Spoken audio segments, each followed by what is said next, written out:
Hallo. Hallo. Schönen guten Tag. Wir sind's, Pitted Studio TV, mit einer Sendung über uns. Ja. Und unsere Arbeit. Computerspiele machen. Alleine. In unserer Kammer hier. Oder? Ja. Ja. Kann man ja alles machen, ne? Ja. Kann man ja Werte erschaffen oder Dinge tun, irgendwie einfach ganz alleine. Kann man sich zu Hause hinsetzen, kann man ein Computerspiel machen, packt man das irgendwo hin und dann können die Leute das kaufen. Fertig. Oder? Kann man, Ja. muss man aber nicht. Muss man nicht, nee. Mhm. Ja, also die Frage ist, Publisher, yes or no? Ja. Was heißt das überhaupt? Was ist überhaupt ein Publisher? Genau. Wozu braucht man eigentlich einen Publisher? Ja, wo braucht man einen Publisher? Schön, oder? Ja, also wir haben ja schon diverse Erfahrungen gemacht, jetzt Mit Publisher. Genau, wir haben in der Vergangenheit immer einen Publisher gehabt, sehr viele unterschiedliche, Ja. und erzählen euch heute mal ein bisschen was darüber. Erstens, was macht eigentlich so ein Publisher? Das naheliegendste ist, ein Publisher, der macht zum Beispiel für einen Entwickler sowas wie PR und Marketing. Ja. Also, die haben in der Regel viele Verbindungen und Partnerschaften mit PR-Agenturen oder ins Ausland oder sind super vernetzt mit irgendwelchen anderweitigen Partnern und haben da natürlich auch ganz andere Möglichkeiten, Marketing zu machen, im Internet oder auch außerhalb des Internets oder auch Presse zu kontaktieren, und diese Möglichkeiten zu nutzen, ist durchaus attraktiv für jeden Entwickler. Muss man sagen, okay, warum Publisher? Warum heißt das Publisher? Das heißt, dass eine Institution oder eine Firma das Spiel, was entwickelt wird, published. Das bedeutet, es veröffentlicht. In erster Linie bedeutet das dieses Wort. Aber was ein Publisher auch tut, ist Geld zur Verfügung stellen, klassischerweise. Zum Beispiel? Dass man sagt, okay, ich baue ein Computerspiel, ich bin jetzt Entwickler, gehe dann dahin und sage, okay, ich habe jetzt eine Spielidee, ich möchte die gerne umsetzen. Dann sagt der Publisher, okay, ich gebe dir das Geld dafür, möchte aber von dir ein paar Sachen haben dafür. Ne? Und meistens ist es so, sie möchten natürlich auch mitbestimmen, wie das Spiel aussieht. Ist klar, sie bezahlen es ja auch, ne? Gehen ins Risiko, dass sie dir Geld dafür geben, dass du jetzt die nächsten Monate, Jahre, vielleicht auch sogar, ja, an etwas arbeitest, was die dann verkaufen sollen oder möchten dann. Ja? Und das ist der Job eines Publishers. Das sind die Menschen, die da sitzen, die vertrauen dir dann ihr Geld an und möchten dann auch gerne, dass es funktioniert. Das läuft dann immer in so einem Modell, ich sag mal Milestone-Modell klassischerweise. Das heißt, dass man am Anfang hingeht als Entwickler, einfach nur eine Idee, sagt so, ich habe eine tolle Idee, gib mal Geld, funktioniert heute so nicht mehr. Nee. Gab auch damals vielleicht mal so Zeiten, aber dann gab es einen Kumpel oder so, der Geld hatte, der hat dir dann das gegeben und dann hast du dann rumgewurschtelt. Diese Zeiten sind seltener geworden, sag ich mal. Heute ist es so, du musst schon, wenn du einen Publisher haben möchtest, in eine gewisse Vorleistung treten als Entwickler. Was heißt das? Du musst mindestens ein Konzept und einen Businessplan vorzeigen, dass du beweisen kannst, dass du weißt, wovon du da redest und was du da machst. Dass es realistisch ist. Ja?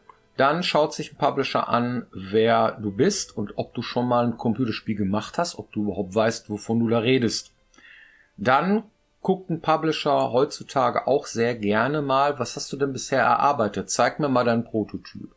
Also sowas wie eine Demo, einen Vertical Slice, ein irgendwas, wie man es auch immer nennt. Ja? Je unerfahrener man ist, desto wichtiger ist dieser Prototyp. Das heißt, dass man zeigt, okay, guck mal, so ungefähr könnte das Spiel aussehen. Ich habe mal die Idee umgesetzt, schau dir das an, wäre das was für euch.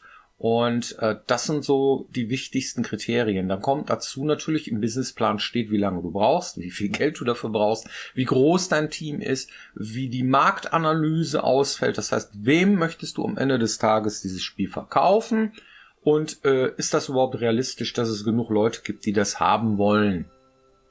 Es gibt immer mehr Computerspiele da draußen, immer mehr Leute, die auch Computerspiele machen. Und deswegen wird das auch immer schwieriger, einen Geldgeber davon zu überzeugen, dass er dir dafür Geld gibt, dass du ein Computerspiel für ihn machst.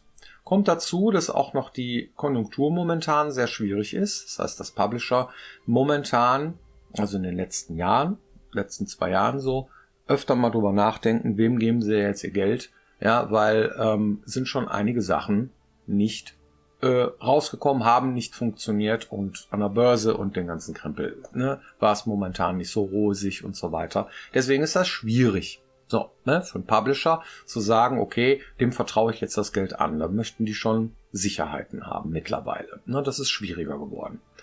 Was für uns Entwickler bedeutet, okay, wir müssen vielleicht auch Alternativen suchen, ne, als ein klassisches Publisher-Modell und so weiter.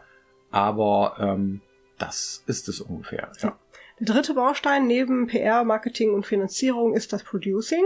Das heißt, ein Publisher kann zum Beispiel auch sowas wie Unterstützung bieten bei der Umsetzung von Lokalisation als Bindemitglied. Also das Ding übersetzen in andere Sprachen bedeutet das. Genau, Ja. oder bei den Sprachaufnahmen, wenn es das Spiel sowas hat, dann unterstützen und Studios anschreiben und kontaktieren und managen.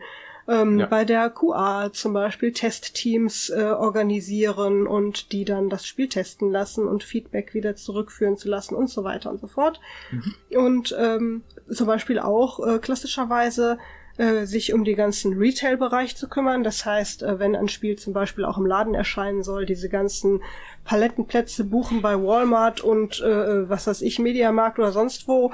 Retail, genau. Packung, Ja. ne? Physikalisch, haptisch. Richtig. Wenn es sowas gibt, dann kann sich ein Publisher auch darum kümmern und die kümmern sich klassischerweise auch, dass dein Spiel überhaupt auf eine Plattform kommt. Das heißt, wenn wir jetzt zum Beispiel hier sitzen und ein Spiel gemacht haben und das mit einer Engine und packen das zusammen und haben so eine gepackte Version, wir haben euch das schon mal erklärt, Ja. dann nimmt der Publisher das dann und hieft das quasi auf die Plattform. Dieser Schritt des auf die Plattforms hieven und dort auch einen guten Eindruck zu machen, das ist ein Task, der kostet gar nicht wenig Zeit. Zum Beispiel, was weiß ich, ganz viele Bildchen einstellen, Texte dazu schreiben, die auch wieder in Sprachen übersetzen, Preise festzulegen für das Ding und einzupflegen, Sales, die zum Beispiel auf den Plattformen stattfinden, zu berücksichtigen und das Spiel darauf einzustellen, auf Festivals anbieten und so weiter und so fort. Alles, was wir momentan Selber machen. selbst machen. Genau, das haben wir jetzt zum ersten Mal selber gemacht und ich freue mich auch, weil wir haben das Spiel jetzt zum ersten Mal eingereicht zur Überprüfung, dass sich quasi die Plattformbetreiber selber das angucken und wir warten gerade auf die Freigabe, die wir natürlich bestimmt längst bekommen haben, während ihr das hier schon guckt. Na, hoffentlich. Ja, aber ich freue mich drüber, dass wir diesen Schritt jetzt als nächsten Meilenstein für uns selbst War auch nicht haben. so einfach, ne? Weil wir sind, was das angeht, gar keine Experten. Nee. Ne? Wir machen Computerspiele seit vielen Jahren, Ja. aber so die Steam-Plattform bedienen und dann diese ganzen Geschichten, gab früher im Programmierbereich sehr viele Leute, die sich auch mit diesen ganzen technischen Sachen auskannten. Ich selber habe auch am Steam noch gearbeitet. Das heißt also Sachen zum Beispiel freigegeben oder runtergeladen oder solche Dinge. Ich nicht. Aber die Depots anlegen und dann die entsprechenden Sachen festlegen, eine Version hochladen. Ja, das muss, da qualmt die Rübe Ja. und das muss man jetzt alles selber machen. Als Indie-Entwickler, wenn man keinen Publisher hat. Wenn man keinen hat, genau. Also dafür sind die alle gut. Ja. Haben also auch durchaus viele Vorteile Oh ja. und minimieren immens das Risiko. Ja. Hat aber auch Nachteile, auf die man achten muss. Ja, auf die Flanken, wie wir so schön sagen. Man muss nämlich schauen, wenn man einen Publisher findet, dann werden natürlich für jeden Teilbereich, man kann jetzt die ganze Rutsche nehmen, ja. Wenn man jemanden findet, der sich dann auch darauf eingelassen hat und da Bock drauf Das hat. heißt, dass er sich um alles kümmert. Um alles, was wir gerade genannt haben. Aber es kann auch sein, dass du vielleicht nur einen Teilbereich brauchst. Und dafür werden üblicherweise Verträge gemacht. Ja. Also man einigt sich quasi mit dem Partner darüber, was genau man voneinander möchte. Das wird schriftlich festgehalten und unterschrieben. Dann muss man sich auch danach halten. Und da kann man halt auch viel bei verlieren, wenn man unachtsam ist. Beispielsweise, wenn man jetzt zum Beispiel sagt, okay, ich verkaufe jetzt meine Seele. Nein, kleinen Spaß. Also ich habe zum Beispiel Markenrechte. Und man kann seine Markenrechte verkaufen dafür, dass man mehr Geld bekommt. Und das ist natürlich auch manchmal unglaublich praktisch, vor allen Dingen dann, wenn man selber keine Finanzierungsmöglichkeiten hat. Aber konkret heißt das, unsere Marke wäre zum Beispiel dieses Spiel hier. Ne? ja, genau. Kralon, was wir jetzt gerade machen. Richtig. Das erzeugen wir aus dem Nichts. Wir erfinden irgendwas, wir machen damit was und so. Und wenn Menschen daran Interesse haben sollten, Ja. dann hat das Ding irgendwann einen gewissen Wert. Und wenn das alles klappt, natürlich nur. Ne? Und dann hat ein Publisher natürlich da ein Interesse daran. Klar. Ja, und das kann man abwägen. Man kann sagen, okay, ich möchte das so. Also die Risikominimierung und das, was ich dafür bekomme, meistens tatsächlich in Geldwert, ist mir das wert. Aber danach verliere ich halt die Rechte an dieser Marke. Oder man sagt, nee, ich möchte das aber lieber behalten. Ja. Da muss man aber auch gucken, wo man selber bleibt. Ja, Ja. das ist manchmal auch gar nicht so einfach und ist tatsächlich eine Abwägungsgeschichte. Ja. Dasselbe gilt für Anteile. Das heißt, wenn man jetzt das Spiel verkauft und man hat keinen Publisher, dann bekommt man natürlich auch, nachdem die Steuern bezahlt sind, die Plattformbetreiber ihre Kohle gekriegt haben und alle anderen, die daran irgendwie hängen, den Rest, der übrig bleibt, bekommt man dann aufs Konto und kann das dann wenigstens auch behalten. Aber wenn man jetzt zum Beispiel noch einen Vertragspartner hat, der auch noch Anteile hat, muss man natürlich entsprechend was abgeben und das ist verhandelbar. Das heißt, je weniger Risiko ich selber eingehen kann, je weniger finanzielle Mittel wir selber haben, desto größer wird potenziell der Anteil, den so ein Publisher vielleicht auch später dann davon bekommt. Bis zu 100%. Das heißt, es kann sein, dass ein Publisher dann sagt, okay, wir finanzieren euch jetzt einfach mehrere Jahre durch. Dann gehen die extrem ins Risiko dafür. Erstens, dass überhaupt was draus wird, dass die Kohle irgendwann wieder reinkommt und die schießen alles vor. Dafür wollen sie die Einnahmen, die am Ende dabei rauskommen, dann aber auch haben. Und solche Sachen sind auch verhandelbar. Also man muss dann schauen, gut, dann habe ich jetzt meine Sicherheit und alles ist super, aber später habe ich dann natürlich nichts mehr davon, wenn das Spiel erfolgreich sein sollte. Und da kann man auch verschiedene Sachen verhandeln. Man kann zum Beispiel mit einem Partner verhandeln, okay, pass auf, wir gucken erstmal, dass alle Kosten, die wir jetzt gekostet haben, bis das Spiel auf den Markt kam, wieder raus haben und danach teilen wir den Gewinn. Und den teilen wir entweder 50-50 oder 30-70 oder vielleicht ist es auch so, dass man sagt, okay, der Publisher bekommt das meiste, aber wenn man besonders erfolgreich ist, dann bekommt man nochmal irgendwie so einen Bonus obendrauf oder solche Sachen. Sowas kann man alles verhandeln und sollte auf jeden Fall mindestens eine Nacht drüber schlafen, bevor man sowas unterschreibt. Grundsätzlich bei Verträgen ist sowas immer ratsam, eine Nacht drüber zu schlafen. Und dann kann man eine schöne Symbiose eingehen. Ja, was machen wir denn jetzt? Was wir jetzt machen? Genau. Ja, also für uns ist momentan Publisher interessant für Sachen, die wir selber nicht leisten können. Genau. Zum Beispiel Portierung auf diverse Konsolen. Ja, das ist noch nicht spruchreif und wir wissen das noch nicht, wie das jetzt genau laufen soll. Aber das wäre so eine potenzielle Möglichkeit, mit einem Publisher in Verbindung zu treten, der uns dabei hilft, dieses Ding dann auch auf den entsprechenden Plattformen oder auch international zu vertreiben. Ja? Genau. Und da würde es Sinn machen. Da müssen wir erstmal gucken, wie ist überhaupt die Resonanz. Da müssen wir schauen, wer hätte da Bock drauf, ja, mit uns zusammen sowas zu machen.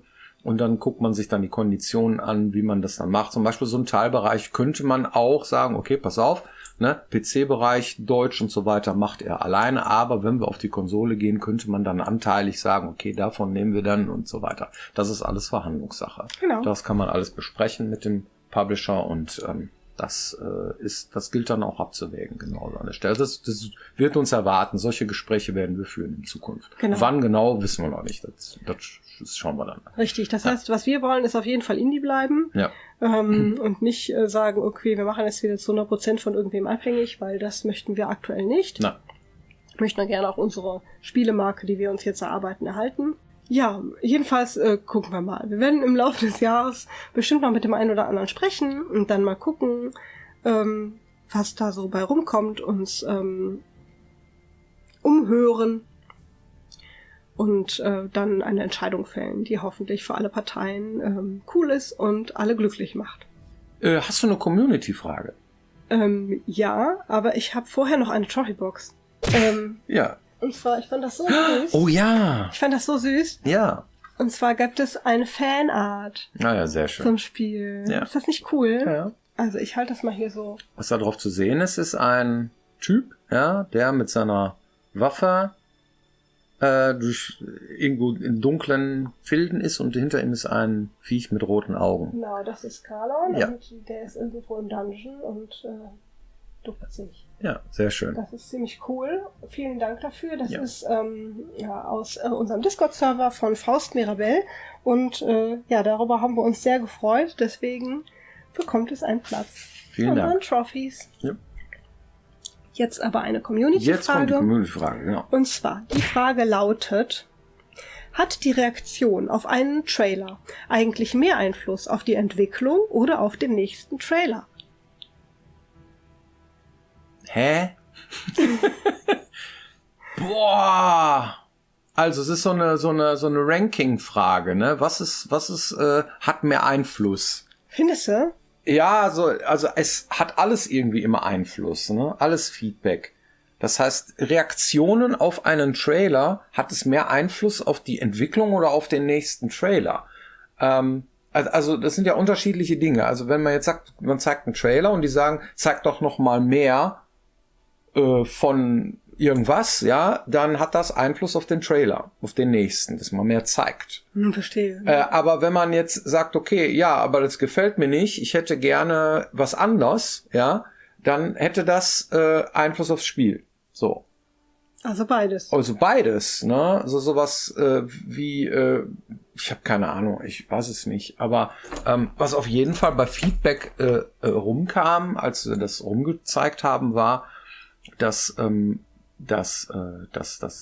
man das Feature Schleichen mehr unterstützen sollte. Ne? Das haben wir uns selber am Anfang gar nicht so gedacht, dass Schleichen so wichtig sein könnte. Mittlerweile ist es sogar so wichtig zu gucken, wo Lampen stehen, also wo Fackeln sind, ob man gesehen wird oder nicht, ja. Und dann kriegst du auch noch eine Anzeige, ob du wirklich wahrgenommen wirst oder ob du im Dunkeln stehst und so. Das ist ein Feature, was tatsächlich durch Feedback reingekommen ist ins Spiel, ja. Stimmt. Und sowas passiert dann auch, ja klar, natürlich. Also es ist 50-50. Und da jetzt, deswegen sage ich Ranking, ne? Was hat jetzt mehr Einfluss auf der Trailer, das Feedback auf Trailer oder auf Sachen, die man veröffentlicht? Alles hat irgendwie immer Einfluss. Also kommt auf das Feedback an, ja. Ja. Das hätte ich gar nicht so am Anfang eingeschätzt, weil ich dachte so, weil die Trailer, also welche Trailer für was gedacht sind, dann macht man sich ja vorher Gedanken drüber. Also ein Announcement-Trailer ist natürlich von Hause aus schon was anderes als zum Beispiel ein Release-Trailer. Ne, da kann man ganz andere Sachen zeigen, weil dann ist das Ding ja hoffentlich fertig. Und Ja, oder was weiß ich, wenn man jetzt nochmal für ein bestimmtes Event einen Trailer macht oder man macht einen Story-Trailer oder was weiß ich. Man hat also verschiedene Sachen, wo man sowieso schon im Trailer andere Features in den Vordergrund rückt, um sie jetzt quasi ins Rampenlicht zu stellen.